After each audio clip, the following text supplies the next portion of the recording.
शुक्ल एकादशी के दिन श्रवण नखत सुखकारी।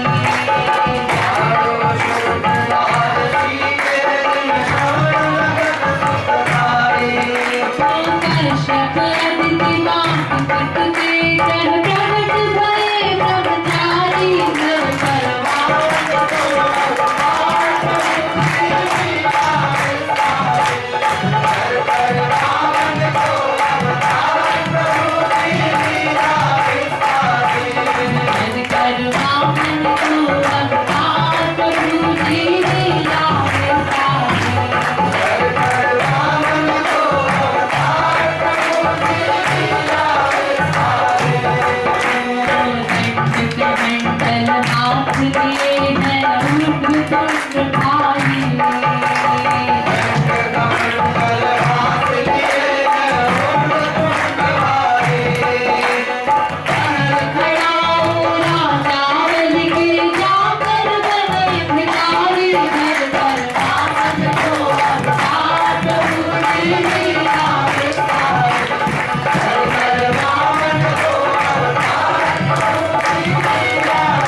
बालक के रूप में अवतरित हुए। कैसा सुंदर स्वरूप है।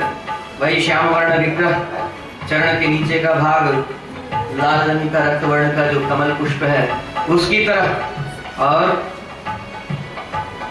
अब राजवेश नहीं है, मृगचर्म धारण किए हुए, कमर में मूंज की मेखला धारण किए हुए, यज्ञोपवीत धारण किए हुए, छत्र धारण किए हुए, पैर में खड़ाऊ पहने हुए हैं।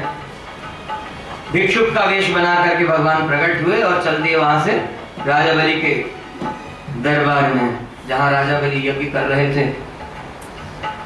वहां पहुंचे, सब देख करके मुग्ध हो गए। जो यज्ञ कर रहे थे, यज्ञ में हवन कुंड में आहुतियां डाल रहे थे, उनका हाथ वहीं के वहीं रुक गया। जो मंत्र पाठ कर रहे थे उनका मुख खुला का खुला रह गया। जो जप कर रहे थे वो जप रुक गया। जो जो क्रियाएं चल रही थी सारी क्रियाएं सबकी रुक गईं। सब एक कर भगवान का दर्शन करने लगे। दैत्यराज बलि उठ करके आए, कहा ब्राह्मण देवता प्रणाम, कहिए क्या चाहते हैं, आपको क्या प्रदान करूं। सर्वजित यज्ञ कर रहा हूं और मैंने संकल्प लिया है जो कोई भी आएगा उसको अयाचक बना करके भेजूंगा। त्रिलोकी का मालिक हूं, कहिए क्या चाहते हैं, जो भी मांगेंगे सो दूंगा, त्रिलोकी का मालिक हूं। भगवान ने कहा कुछ नहीं चाहिए, अयाचक बना करके भेजूंगा, मेरा प्रण है इसलिए मांग लीजिए। भगवान ने कहा नहीं चाहिए कुछ हमको, हम तो बस ऐसे ही सुना दैत्यराज बलि यज्ञ कर रहे हैं तो देखने के लिए, दर्शन करने के लिए चला आया, कुछ नहीं चाहिए। बार बार हट किया तो भगवान ने कहा अच्छा एक काम कीजिए, बहुत इच्छा है देने की तो 3 पग भूमि दे दीजिए। दैत्यराज बलि हंसे, कहा अरे आप इतने छोटे से बालक हैं, छोटे छोटे से चरण हैं आपके, 3 पग भूमि नापेंगे भी तो कितनी होगी 3 पग भूमि। कहा क्यों उपहास करते हैं, कहा मांगिए क्या चाहते हैं, त्रिलोकी का मालिक हूं, बार बार कह रहा हूं, जो चाहेंगे सो दूंगा। भगवान ने कहा 3 पग दे दो, उतनी बड़ी बात है। शुक्राचार्य जी सुन रहे थे ये सब बातें, सुन करके बिल्कुल चैतन्य हो गए। अभी तक तो बैठे हुए थे शांत कि दैत्यराज बलि आएंगे बैठेंगे, फिर बिल्कुल चैतन्य हो गए, उठ करके आए, ताक झांक करने लगे। इधर झुक के देखा, उधर झुक के देखा। भगवान ने कहा अच्छा ठीक है अभी आपको बताते हैं, दिखा देते हैं। भगवान ने अपना मृगचर्म थोड़ा सा सरकाया, भगवान के वक्षस्थल पर श्रीवत्स की रेखा दिखाई दे गई, स्वर्ण रेखा के रूप में चमकती हुई लक्ष्मी जी विराजमान हैं। शुक्राचार्य ने कहा दैत्यराज रुको, कहा दान नहीं करना। क्यों, कहा था इतना ही दे दो, बड़ी बात है। कहा ठीक है चलिए 3 पग भूमि नाप लीजिए आप अपने पग से। कहा ऐसे ही संकल्प करो, दान करने के लिए संकल्प करो, फिर दान देना, कहीं मुकर गए तो, मना कर दिया तो। कहा ठीक है, संकल्प कराने लगे। भगवान अपने कमंडल से जल देने लगे। कमंडलों की टोटी में घुस गए शुक्राचार्य जी। ये अलग वर्णन आता है। वास्तव में जो गुरु होगा, यहां वर्णन आया, बलि गुरु तजो, बलि ने गुरु को त्याग दिया। क्यों? शुक्राचार्य जी ने कहा कि ये भगवान नारायण हैं, ये कोई साधारण ब्राह्मण बालक नहीं, भगवान नारायण है, देवताओं का कार्य सिद्ध करने के लिए आए हैं छद्म वेश धारण करके। कहा जो भी हो भगवान नारायण मांग रहे हैं तब तो अवश्य दूंगा। ऐसी बुद्धि क्यों? प्रहलाद के वंशज हैं, प्रहलाद के पुत्र विरोचन और उनके पुत्र हैं बलि। भगवान ने प्रहलाद को वरदान दिया था तुम्हारी 21 पीढ़ियों को तारूंगा, जो कोई भी मेरा अनन्य चरणाश्रित दास होगा उसकी 21 पीढ़ियों को तारूंगा। ये भगवान का दिया हुआ वचन है। बुद्धि है ऐसी, उन्हीं का कृपा प्रसाद है प्रहलाद जी महाराज का कि भगवान को देना है तब तो अवश्य दूंगा। भगवान मांग रहे हैं, ऐसी कृपा कभी हुई नहीं, और ऐसी कृपा हो गई तब तो अवश्य दूंगा। शुक्राचार्य जी ने रोकना चाहा तो माने नहीं। लेकिन एक बात ये भी है, भगवान को पहचानने वाला गुरु ही चाहिए। हालांकि इनका भाव दूसरा है, इन्होंने भगवान को देने से मना कर दिया तो फिर कष्ट भी भोगना पड़ा। कमंडलों की टोटी साफ कर दी भगवान ने, चटाई से कुशा निकाल करके तो आंख फूट गई।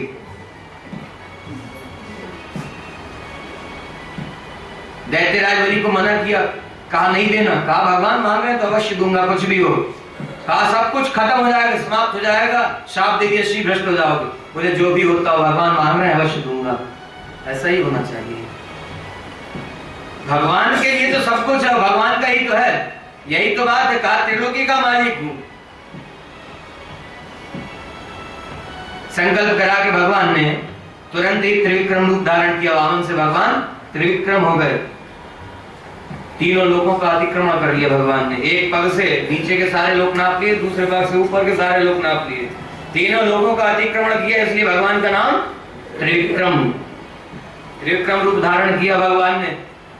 2 ही पग हुए थे। भगवान ने कहा तीसरा पग पूरा करो, तुमने दान 3 पग भूमि दान करने का संकल्प किया और संकल्प करके यदि दान नहीं किया तो नरक जाना होता है।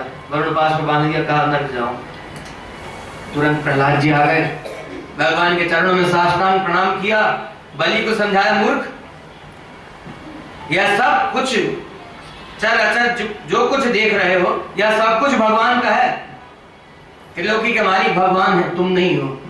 अरे झूठा अभिमान पाल रखा कि त्रिलोकी का मालिक हूं, जो मांगेंगे सो दूंगा, अयाचक बना करके भेजूंगा।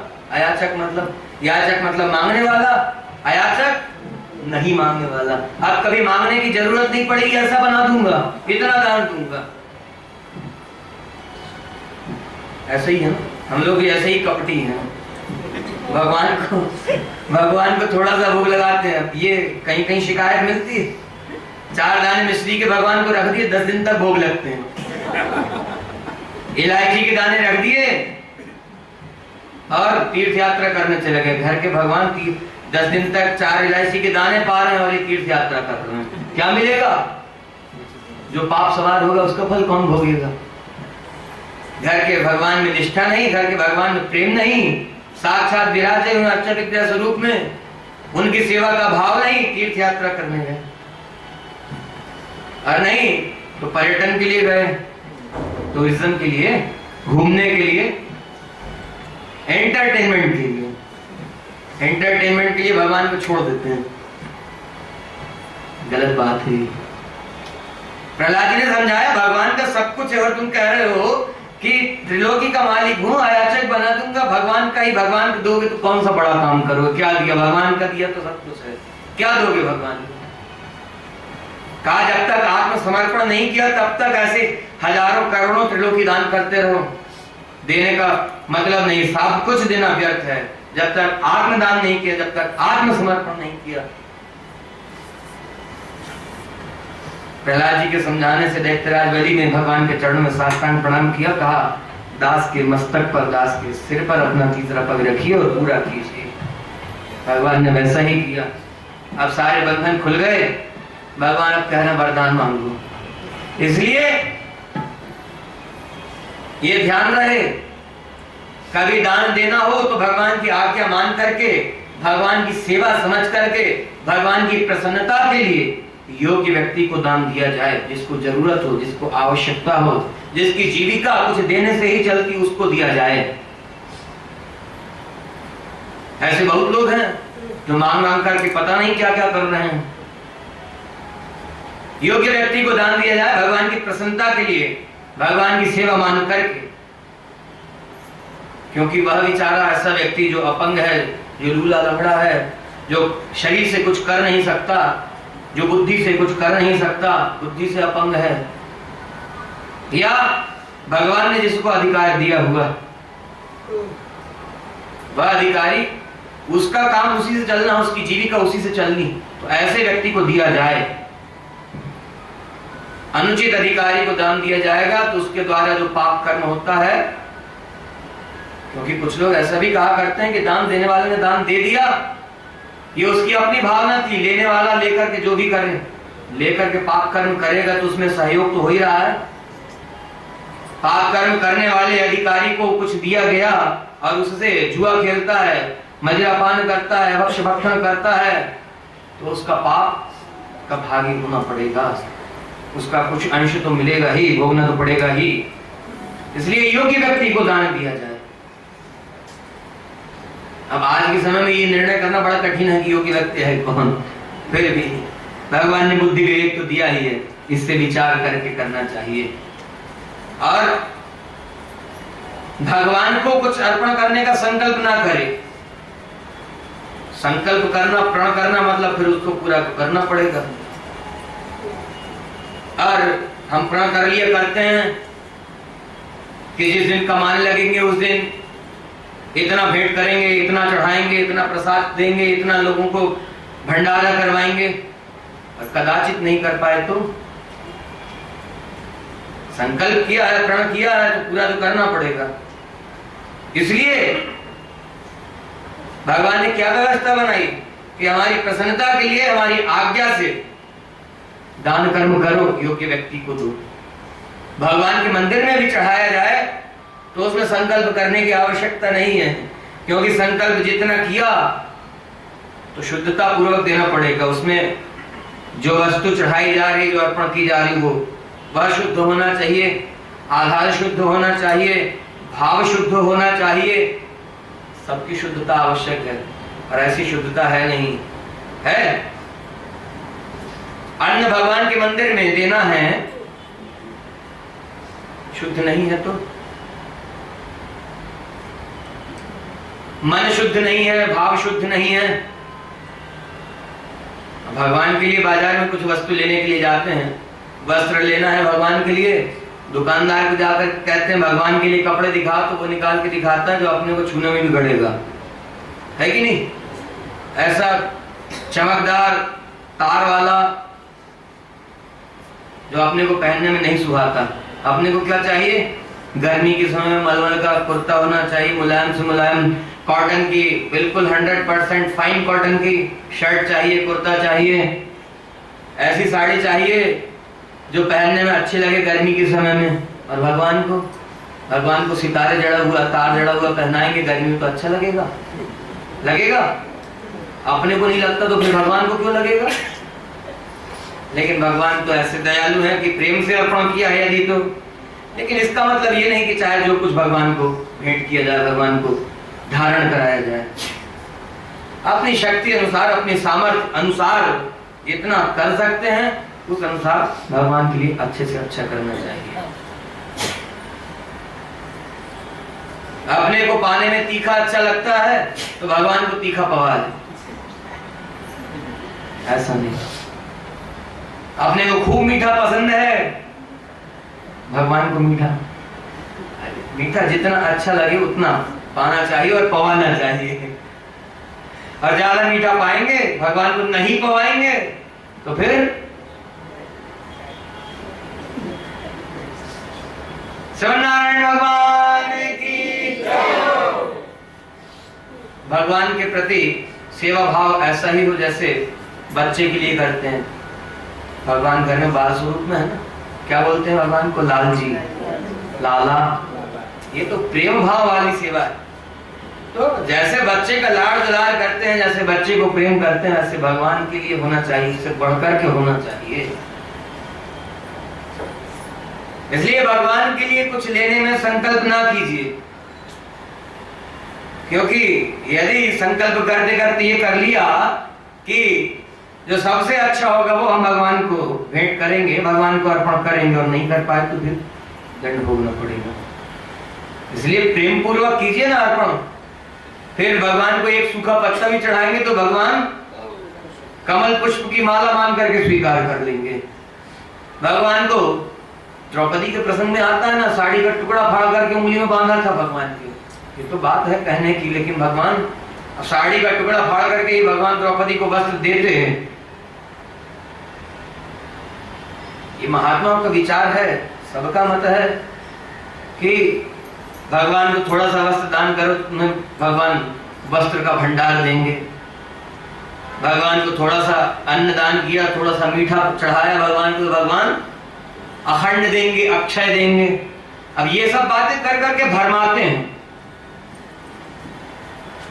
ये सब बात मन में लाना ही क्यों? अरे प्रेम पूर्वक कीजिए ना, जैसे बच्चे के लिए संकल्प करते हैं, अपने घर के लोगों के लिए करते हैं। यदि ये कोशिश करते हैं कि हम इतना करेंगे, हाँ तो कोशिश होना चाहिए, प्रयास होना चाहिए, लेकिन प्रण करके पूरा नहीं कर पाते हैं। किसी को कह दिया, पत्नी जी को कह दिया कि तुम्हें अगले साल दिवाली पे, और नहीं हुआ तो हो सकता है रोटी पानी बंद हो जाए। मतलब केवल ये ऐसा मत समझना, आप लोगों के ऊपर आरोप नहीं है। क्यों? कभी पत्नी जी ने कहा कि चलो आज संतोष करो थोड़े से, कल आपको बड़े वाले कलकत्ता के रसगुल्ले पवाएंगे, और नहीं पवाया तो फिर पतिदेव कहते हैं ठीक है अब तुम यही करो, हम तो बाजार में जाके ले लेंगे, अब तुम्हें कैसे मिलता वो देखते हैं।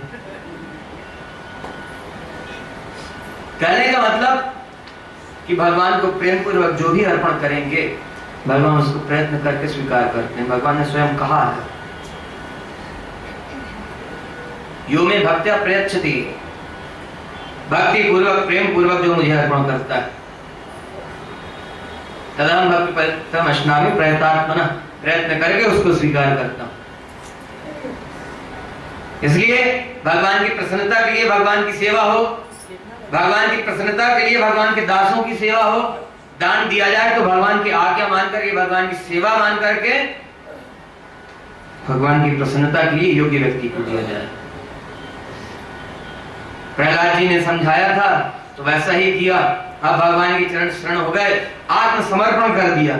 शरणागति इसी को कहते हैं, आत्मसमर्पण कर देना। यह जीव आपका है, आपके चरणों में समर्पित। यह शरीर, इस जीव से, इस शरीर से संबंधित जितना जो कुछ है प्रभु, यह सब आपका ही है, आपके चरणों में अर्पण करते हैं। तदीयमस्तु गोविंद तुभ्यमेव समर्पयेत्, आपका आपके ही चरणों में अर्पण करते हैं। क्या अर्पण करेंगे? अपना है ही नहीं कुछ, भगवान का है, भगवान को दे दिया जाए, उसी में भगवान की प्रसन्नता है। जब अपना मान बैठते हैं, अहंकार ओंकार आ जाता है, तब दुख भोगना पड़ता है। सुखदेव जी कह रहे हैं, परीक्षित, भगवान ने कहा वरदान मांगो, तो राजा बलि ने कहा प्रभु अब कुछ नहीं चाहिए। कहा तुम्हारी इच्छा थी ना, इंद्र बनना चाहते थे। कहा हाँ प्रभु बनना चाहता था, लेकिन अब नहीं, अब तो आप अपनी सेवा प्रदान करें। भगवान ने कहा तुम्हारी इच्छा थी स्वर्ग का अधिपति बनने की, तो स्वर्ग का राजा तुम बनोगे, इंद्र बनोगे, लेकिन जब तक इस इंद्र का कार्यकाल शेष है तब तक सुतल लोक में रहो, जो स्वर्ग से भी बढ़कर के सुख वाला है, वैकुंठ से बढ़कर के नहीं, स्वर्ग से बढ़कर के। कहा वहां रहो, उस लोक के 56 दरवाजे हैं, हर जगह मैं तुम्हें हर दिशा में खड़ा होकर के दर्शन देता रहूंगा। अब क्या चाहिए इससे बड़ा सुख? और उसके बाद जब इस इंद्र का कार्यकाल समाप्त होगा, तब तुम्हें इंद्र बनाया जाएगा, फिर स्वर्ग का शासन करना। अभी सुतल लोक में रह रहे हैं, 7वें मनवंतर की कथा चल रही है। 7वें मनवंतर में भगवान ने वामन अवतार धारण किया, और उसी 7वें मनवंतर में हम आप बैठ करके अभी भगवत चर्चा कर रहे हैं। 8वें मनवंतर में, 8वें मनु के कार्यकाल में ये राजा बलि इंद्र बनाए जाएंगे, और जब तक इंद्र का कार्यकाल है तब तक उस पद पर रहेंगे, उसके बाद दिव्य धाम मिलेगा। इसलिए कहा कि भगवान से कुछ इस संसार का मांगोगे, ये लोक का मांगोगे, तो इस लोक का भी भगवान देने को तैयार है, देंगे। और देंगे तो ये निर्णय हमको करना है कि संसार में कब तक रहना है, क्योंकि स्वर्ग इत्यादि लोक भी यहीं के हैं, इसी संसार के हैं। इस लोक से परे वह भगवान का दिव्य धाम वैकुंठ है, साकेत गोलोक परम पद। यदि वो चाहिए तो फिर भगवान से उसको छोड़कर कुछ और नहीं मांगना। कुछ और मांगोगे तो भगवान वो भी देंगे। यही बात है, जो मोक्ष चाहता है उसके लिए पुण्य कर्म भी पाप स्वरूप ही है, क्योंकि रहना इसी संसार में पड़ेगा, और सुख है तो सुख के साथ दुख भी रहेगा। अब इंद्र बनेंगे दुख तो भोगना पड़ेगा, भगवान जब वैकुंठ धाम देंगे तब देंगे, लेकिन इंद्र बनेंगे तो कितने प्रकार के संकट है, बार बार भगवान के चरण शरण होना पड़ रहा है। क्यों? कभी कोई आकर के पीट करके जाता है, कभी कोई आकर के मार करके जाता है, कभी कोई आकर के छीन करके जाता है, ये चलता रहेगा। सुखदेव जी कह रहे हैं परीक्षित, भगवान ने सुतल लोक में भेज दिया और उसके बाद भगवान अपने दिव्य धाम को पधार गए। इस तरह से भगवान पग पग पर अपने दासों के लिए अवतार लेते रहते हैं, चरित्र करते रहते हैं। श्री सुखदेव जी कह रहे हैं परीक्षित, इसी साल के मनवंतर में भगवान ने सूर्यवंश में श्री राम के रूप में अवतार ग्रहण किया था। उस सूर्यवंश में अनेक धर्मात्मा राजा हो गए, उन्हीं में एक महाराज अम्बरीश थे। अब भगवान श्री कृष्ण के अवतार की तरफ नजदीक पहुंच रहे हैं, थोड़ा सा धैर्य धारण करके बैठिएगा। सुखदेव जी कह रहे हैं परीक्षित, इस सूर्यवंश में महाराज अम्बरीश थे। कैसे राजा थे? चक्रवर्ती नरेश थे, लेकिन भगवान की सारी सेवा अपने हाथ से किया करते थे। भगवान को स्नान कराना, वस्त्र धारण कराना, भगवान के लिए भोग बनाना, भोग पवाना, श्रृंगार करना, भगवान के गर्भगृह में, भगवान के मंदिर में अपने हाथों से साफ सफाई करते, सारे कार्य जितने थे सब किया करते थे अपने हाथ से। चक्रवर्ती नरेश हैं, सारी पृथ्वी के राजा। और सारी प्रजा का पालन पुत्रवत करते थे, भगवान की सेवा मान करके प्रजा का पालन का कार्य करते थे। ऐसे चक्रवर्ती नरेश। यह बात सुखदेव जी इसलिए कह रहे हैं कि भगवान अपना अपराध तो क्षमा कर देते हैं, लेकिन भगवान के दास का अपराध किसी ने किया तो भगवान उस अपराध को क्षमा करने में समर्थ नहीं है, ये स्वयं भगवान ने कहा। महाराज अम्बरीश एकादशी का व्रत किए हुए थे, द्वादशी तिथि में पारण करना था, नियमानुसार व्रत कर रहे थे। द्वादशी में पारण होना था, पारण करने का समय आ ही गया था। इतने में दुर्वासा ऋषि अपने शिष्यों के साथ पहुंचे। छोटी मोटी शिष्य मंडली नहीं है, 10,000 शिष्यों के साथ चलते हैं। 10,000 शिष्यों के साथ पहुंचे महाराज अम्बरीश के यहाँ, साष्टांग प्रणाम किया, कहा गुरुदेव बड़े अच्छे समय पर पधारे हैं, दोपहर का समय है, भूख भी लगी होगी, तो प्रसाद ग्रहण कीजिए, भगवान का अपनी सेवा का अवसर प्रदान कीजिए। दुर्वासा जी ने कहा ठीक है, तैयारी कीजिए, स्नान संध्या वंदन करके अभी आ रहे हैं। स्नान संध्या वंदन करने के लिए गए, देरी हो गई और द्वादशी तिथि पूरी होने वाली थी, क्योंकि नियम है एकादशी का पारण द्वादशी तिथि समाप्त होने के पहले करना। द्वादशी तिथि पूर्ण होने वाली थी। अब बड़े असमंजस में पड़े, धर्म संकट में पड़े, क्या करें? अतिथि को पवाए बिना पा लेना, भोजन कर लेना, ये अपराध है। और व्रत का जो नियम है वो नियम भंग होता है यदि अतिथि को पवाए बिना पा लेते हैं तो, और यदि पा लिया तो अपराध होगा। क्या करें? महाराज अम्बरीश के पुरोहित ने कहा भगवान का चरणामृत ले लीजिए, द्वादशी तिथि रहते पारण भी हो जाएगा और अतिथि को भोजन कराए बिना पा लेने का जो दोष है वो भी नहीं लगेगा। कहा ठीक है। भगवान का तीर्थ चरणामृत पान किया ही था, इतने में दुर्वासा ऋषि पहुंच गए और देखते ही मूर्ख, बड़ा अभिमान है अपने चक्रवर्ती नरेश होने का, अतिथि को भोजन कराए बिना पारण कर लिया व्रत का। अभी दंड देता हूं। माथे से एक जटा निकाल करके पटकी नीचे, कृत्या राक्षसी उत्पन्न हो गई। सारे शरीर में उसके ज्वाला है, धधकती हुई आग के समान है। कहा क्या करूं? दुर्वासा जी ने कहा चला डाल इस अभिमानी को। सुखदेव जी कह रहे हैं परीक्षित, चक्रासुर सुदर्शन को भगवान ने नियुक्त कर रखा था महाराज अम्बरीश की रक्षा के लिए। चक्रासुर सुदर्शन जी प्रकट हो गए, वो ज्वाला स्वरूप जो कृत्या राक्षसी थी उसी को जला करके भस्म कर दिया। और उसके बाद दुर्वासा ऋषि भागने लगे। क्यों? चक्रासुर जी इनके पीछे लगे। दुर्वासा ऋषि भागने लगे,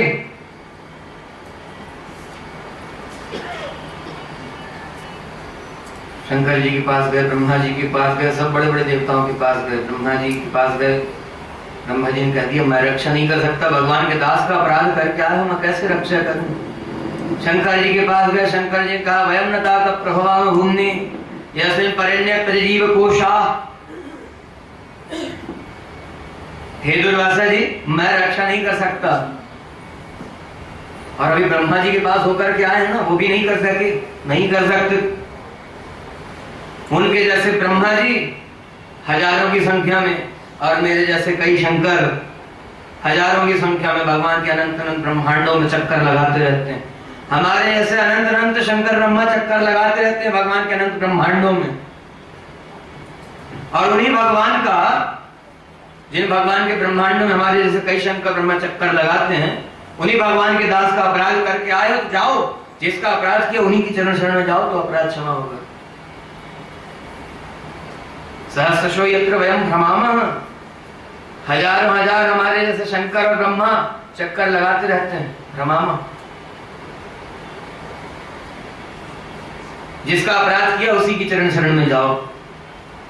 नारद जी से मिले, नारद जी ने भी यही बात कही, जिसका अपराध किया उसकी शरण में जाओ।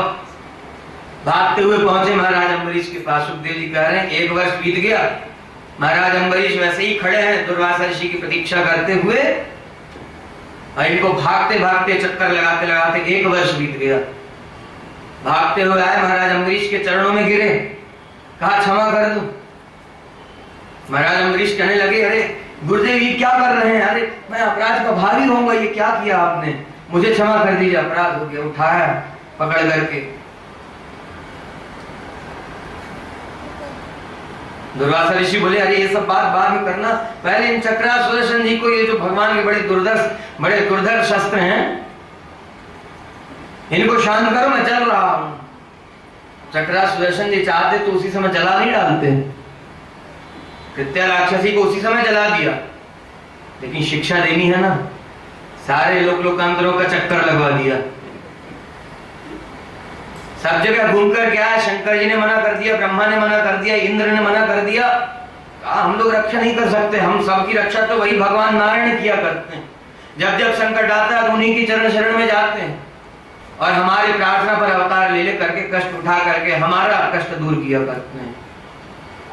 उन भगवान के दास का अपराध आप करके आए हैं। बताया था भगवान के पास जाओ, भगवान के पास पहुंचे तो कहा मैं रक्षा नहीं कर सकता, मेरे दास का अपराध किया, मैं तो अपने दासों का दास हूं। नारद जी ने यही बात समझाई थी। भगवान ने कहा कि जिसका अपराध किया है, मेरे दास का अपराध किया, वो क्षमा कर दें तो मेरी तरफ से क्षमा, और नहीं तो मैं नहीं कर सकता कुछ। तब अम्बरीश के पास पहुंचे थे, स्तुति वंदना की, प्रार्थना की चक्रासुर सुदर्शन जी से। महाराज अम्बरीश ने कहा क्षमा कर दीजिए। चक्रासुर सुदर्शन जी शांत हो गए, और फिर